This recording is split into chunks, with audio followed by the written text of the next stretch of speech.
வாழ்வில் உயிரூட்டி அமுதத்தமிழை உரமாக்கி இலக்கிய இலக்கண தெருவெங்கும் வாழுதலின் ரசங்கூட்டி மொழியாலே உலக பண்பு வளர்த்த தமிழ் மண்ணே, உன் தாய்மடியிலனை தமிழனாய் பெற்றெடுக்க வரம் தந்த மொழியே தமிழே, என் முதல் வணக்கம்.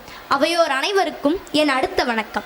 எங்கள் சபையின் நிறுவனர் இறை ஊழியர் லூயிஸ் சவீனியன் துப்பி MEP ஒரு பிரெஞ்சு மறை போதகர்.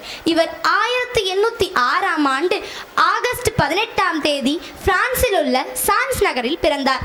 இவரின் தந்தையின் பெயர் எதிம் லூயிஸ் துப்பி மற்றும் தாயாரின் பெயர் விக்னர் ரெமி.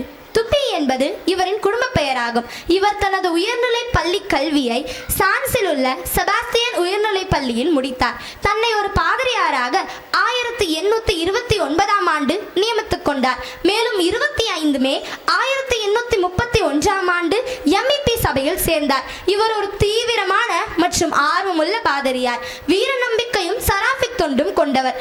கடவுளின் மகிமைக்காகவும் தேவாலயத்தை கட்டி எழுப்புவதற்காகவும் உலகத்துடைய ரட்சிப்பிற்காகவும் கடவுளுடைய ராஜ்யத்தின் சேவையில் தொண்டுகளின் பரிபூரணத்தை தேட தன்னையே அர்ப்பணித்தார்.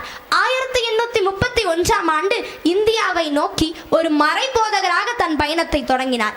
1832ஆம் ஆண்டு ஏப்ரல் 9ஆம் தேதி இந்தியா வந்தடைந்தார்.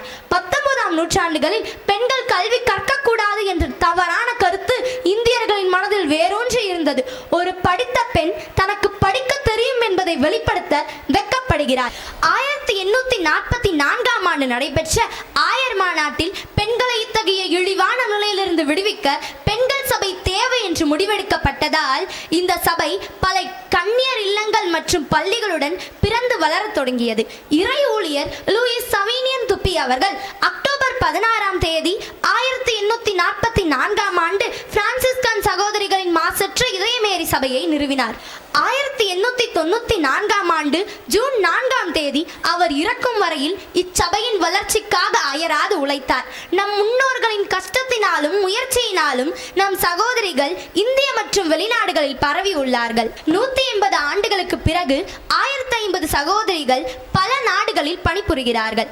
சபையின் குறிக்கோள் அன்பு மற்றும் தியாகம். சகோதரிகளின் புனிதத்தில் பெண்களின் புனிதம் என்பது தனிவரமாகும். நன்றி.